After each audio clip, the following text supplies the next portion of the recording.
என்ன இருந்தாலும் திட்டம் போட்டு செயல்படுத்தப்படுகிற ஒரு திட்டமாக முடிவெடுப்பது என்று வரும்போது காட்சி பல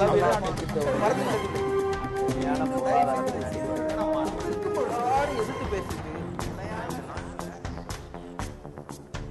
நேர்பட பேசு தொடர்கிறது.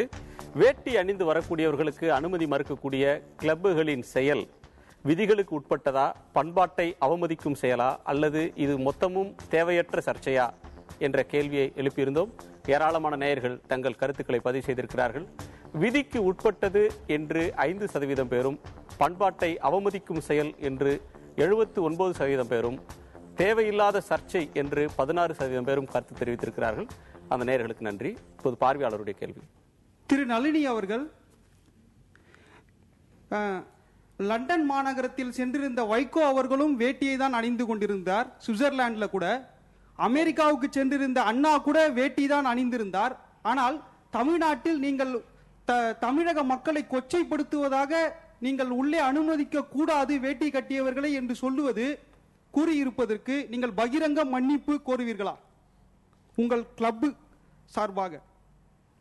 கண்டிப்பா. ஏன்னா நானும் ஒரு எல்லா விதத்திலயும் ஒரு தமிழ் பெண் அப்படிங்கறதுனால இந்த வேட்டியை அனுமதிக்க கூடாது அப்படின்னு சொல்றத நானும் முழுமையா எதிர்க்கிறேன்.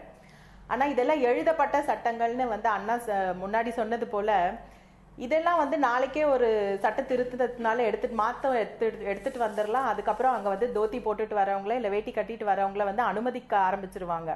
ஆனா எழுதப்படாத சட்டங்கள் இருக்கும் இடத்துல நீங்க எப்படி இந்த சமூக நீதியை கொண்டு வர போறீங்கிறதுலதான் நம்ம கவனம் செலுத்தணுங்கிறது என்னோட எண்ணம். அடுத்த கேள்வி மார்க்ஸ் அவர்கள்ட்ட. நீங்கள் வழக்கறிஞர்கள் பற்றி சொல்லியிருந்தீங்க, அவங்க பிரிட்டிஷ் காலத்தோட நிறம் கருப்பு கோட்டு போடுறாங்க அப்படின்னு. ஒரு காவலர்களுக்கு தனித்துவமாக ஒரு காக்கி ஒரு உடை ஒரு அடையாளத்துக்காக ஒதுக்கப்பட்டிருக்கு. அதுபோல் இந்த கருப்பு அங்கியை நினைத்துக் கொள்ளலாமே.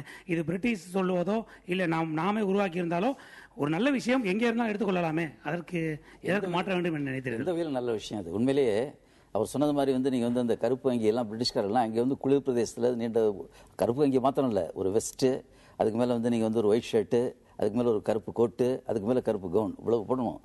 இது உண்மையிலேயே தேவையில்லாத ஒரு விஷயம். இன்னைக்கு பிரிட்டன்லேயே எடுத்துட்டான். ஆனால் நம்ம வச்சுட்ருக்கோம்.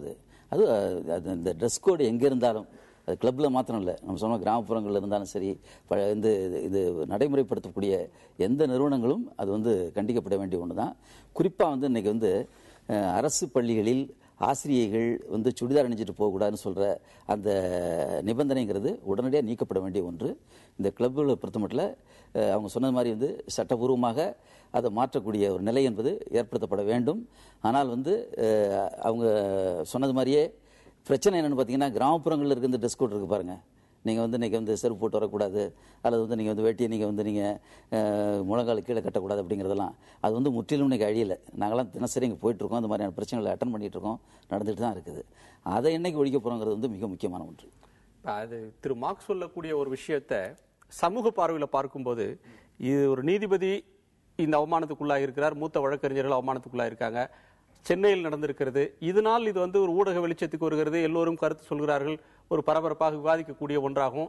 அவங்களே கூட அரசு சொன்னால் நாங்கள் திருத்திக் கொள்றோம்னு சொல்ற நிலைமைக்கு இருக்கும்போது, ஏன் இந்த விஷயங்கள் சமூகத்தில் கிராமப்புறத்தில் இதே பண்பாட்டின் பேரால் நடக்கிற பல அவமானங்களை சாதாரண மனிதர்கள் தொடர்ந்து சந்திச்சுட்டு இருக்கிற நிலைமைக்கு ஏன் கட்சிகள் இவ்வளவு பெரிய கண்டனத்தை தெரிவிக்கிறது இல்லை? ஏன் செய்யலை? ஒரு கட்சின்றது எல்லாரையும் அரவணைச்சு, இப்போ நான் தமிழர் கட்சி சார்பாக சொல்கிறேன், அனைத்து இந்திய அண்ணா திராவிட முறை, திமுக, அந்த மாதிரி எல்லா கட்சியிலும் நான் சொல்ல வரேன். நீங்கள் பார்த்தீங்க அப்படின்னா அரவணைச்சு எல்லாருக்கும் அவங்கள ஒன்றும் தனியாலாம் அப்படிலாம் நடத்தலையே. அரசியல்னு வரும்போது அதெல்லாம் செய்யலை. ஒரு கிராமம் அப்படின்றத ஐயா அளவுக்கு எனக்கு எக்ஸ்போசர் கிடையாது கிராமத்தை பொறுத்த வரைக்கும். நான் பார்த்த அளவில் நான் சொல்ல வரேன், வெகு வேகமாக மாறிட்டு இருக்கிறது காரணம் என்னன்னா, யாரெல்லாம் ஆதிக்கமாக செலுத்திக்கிட்டு இருந்தாங்களோ இப்படிப்பட்ட இதெல்லாம் செய்யணும், அவங்களுடைய பிள்ளைகளே அதை கடைபிடிப்பதில்லை. அந்த அளவுக்கு இன்னைக்கு மாறிக்கிட்டு வருது. இது மாறும், இன்னும் கொஞ்ச நாள்ல மாறும். ஆனா இந்த பிரச்சனைகள் அவங்க அதிகமாக கண்டிக்கிறது இல்லை. உதாரணமாக தருமபுரி பிரச்சனை இருக்கு. தருமபுரி பிரச்சனையில் நீங்கள் எந்த அரசியல்வாதிகள் கண்டிச்சாங்க யோசிச்சு பாருங்க. நீங்கள் அப்படியே கண்டிச்சிருந்தாலும் கூட அடையாளமாக சும்மா அப்படி போயிட்டு வந்திருப்பாங்களே ஒழிய ஒரு தீவிரமாக அந்த பிரச்சனையை எடுத்து இங்கே ஃபைட் பண்ணது அப்படிங்கிறது இல்லை. ஏன்னு கேட்டால் அது ஓட்டு வங்கி சார்ந்த ஒரு அரசியலாக மாறி எடுத்தது. சரி, நீங்கள் தலித்துகளுடைய பிரச்சனை எடுத்தோம்னா வன்னியர்கள் ஓட்டு நமக்கு விடாது அப்படிங்கிற மாதிரியான நிலைமை விளைவாக இன்னைக்கு இந்த மாதிரி பிரச்சனைகளை அரசியல்வாதிகள் எடுக்கிறது இல்லைங்கிறது தான் யதார்த்தமான உண்மை. நீங்க எப்படி பார்க்குறீங்க? இல்லை, அப்படி இல்லை. இதுக்கு தொடர்ந்து குரல் கொடுத்துட்டு தான் இருக்கிறாங்க. ஆனால் இது ஊடக வெளிச்சம் படுறது இல்லை. இது ஊடக வெளிச்சம் படுவதற்கு காரணம் இதில் தொடர்புடையவர்கள். அப்படிலாம் கிடையாது. நீங்க ஊடக வெளிச்சம் நீங்க மறுக்கிறது வந்து ஏன் ஊடகம் இப்போ வெளிப்பட்டு தான் இருக்கணும். அப்படி இல்லை. இந்த பிரச்சனை தொடர்ந்து நடக்கும்போது ஒவ்வொரு முறையும் ஏதோ ஒரு ஊடகம் இதுக்கு சார்பாக இருந்திருக்கு. எல்லா ஊடகங்களும் இப்போ இந்த பிரச்சனையை தொட்டு எல்லா ஊடகங்களும் கொடுக்கிற முக்கியத்துவத்தை ஒரு கிராமப்புறத்தில் ஒரு ஜாதியம் சார்ந்து உடை விஷயத்திலேயோ அல்லது ஒடுக்குமுறையிலையோ நடக்கும்போது எல்லா ஊடகங்களும் அதை முதன்மைப்படுத்துறது இல்லை. இன்னும் இதுக்கு பின்னாடியும் ஒரு அரசியல் இருக்கு, இல்லைன்னு நான் சொல்ல மாட்டேன். இந்த அரசியல் யாருக்கு சாதகமா இருக்கோ அவங்க தானே அதை எடுத்துக்கிறாங்க. இன்னைக்கு தருமபுரியில வந்து அதே தலித் மக்கள் மேல வந்து பொய் வழக்குகள் போட்டு நக்சலைட்னு சொல்லி அதை கைது பண்ணிட்டு இருக்காங்க. எந்த ஊடகம் அதை பத்தி பேசுன்னு பாருங்க, அல்லது எந்த அரசியல்வாதி எந்த கட்சியுமே ஒரு எதிர்கட்சியா இருக்கக்கூடிய கட்சிகளாவது அதை பத்தி பேசணும். அவங்களும் பேசுறது இல்ல. காரணம் என்னன்னா தலித் பிரச்சனை அப்படிங்கிற பொறுத்த மட்டும் நிறைவாக இருக்கு. வணக்கம் சார், ஐயநாதன் சாருக்கு என்னோட கேள்வி. வந்தாரை வரவேற்கும் தமிழ்நாடுன்னு தான் நம்ம கேள்விப்பட்டிருக்கோம், வந்தாரை அவமானப்படுத்தும் தமிழ்நாடுன்னு இப்போ தான் கேள்விப்படுறோம். என்னோட கேள்வி வந்து பார்த்தீங்கன்னா, இப்போ மேற்கத்திய பொருளாதாரத்தை இங்கே கொண்டு வரும்போது, மேற்கத்திய மொழியான ஆங்கிலத்தை இங்கே நம்ம மீது திணிக்கும் போது, அப்போ அந்த கலாச்சாரத்துக்கு ஏற்ப நம்ம எடுத்துட்டு தான் ஆகணும்.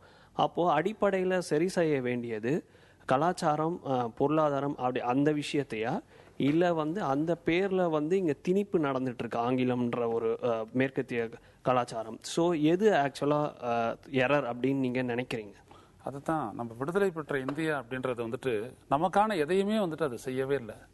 வெள்ளைக்காரன் கொடுத்துட்டு போன அட்மினிஸ்ட்ரேஷன் இன்னைக்கு அப்படியே இருக்கு. அவன் பார்க்கிற முறை இந்த போலீஸ் கிட்ட அப்படியே இருக்கு. இதை பலனும் சொல்லியிருக்காங்க. இப்படி எல்லா மட்டத்திலையும் இருக்கும் பொழுது நம்ம ஒரு இந்திய தன்மையோட ஒரு விஷயத்தை ஒவ்வொரு விஷயத்தையும் செய்வோம் அப்படின்றத நம்ம செய்யவே இல்லை.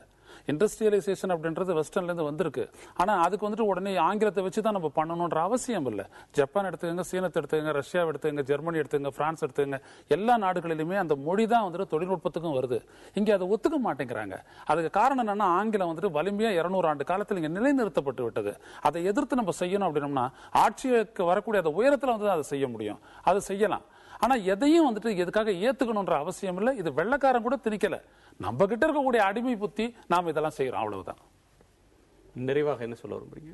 இல்லை, இப்போ ஐயா சொன்னதை ஒட்டி தான் சொல்ல முடியும். என்ன அப்படின்னா, இப்போ அப்படி அவங்க வந்து இதை வெறுமனாக இதை வந்து ஒரு இந்த உலக தழுவிய இன்னைக்கு இருக்கக்கூடிய பொருளாதார மாற்றத்தின் கீழே உள்ள வரக்கூடிய விஷயமா தான் இதை பார்க்கணுமே தவிர, தனிப்பட்ட முறையில் நம்ம இதை வந்து வெறும் ஒரு பிரச்சனையாக கருத முடியாதுங்கிறது தான் என்னோட எண்ணம்.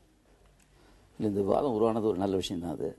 ஆனால் இந்த விவாதத்தை வந்து ஏதோ கிளப்புகளில் மட்டும் நடக்கிற ஒரு ட்ரெஸ் கோடுங்கிற மட்டத்தில் நிறுத்திடாமல் தமிழ் சமூகத்துக்குள்ளே நடக்கக்கூடிய இந்த ட்ரெஸ் கோடு அனைத்தையுமே விவாதத்துக்கு உட்படுத்தி இந்த மாதிரி ட்ரெஸ் கோடு மூலமாக பெண்கள் மற்றும் அடித்தள மக்கள், இது மாதிரி வந்து கிளப்பு போன்ற இடங்கள் வந்து சாதாரண மக்கள் இவர்கள் அவமானப்படுத்தப்படுவது என்பது உடனடியாக முடிவுக்கு வர வேண்டிய ஒன்று. அதுக்கு வந்து ஒரு துவக்கமாக இந்த விவாதம் அமையணும்.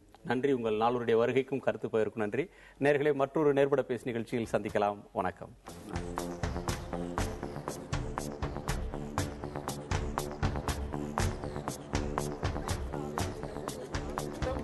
செயல்படுத்தப்படுகிற ஒரு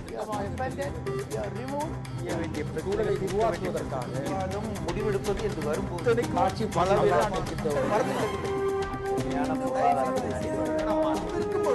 எதிர்த்து பேசிட்டு வழியை தவிர மக்கள்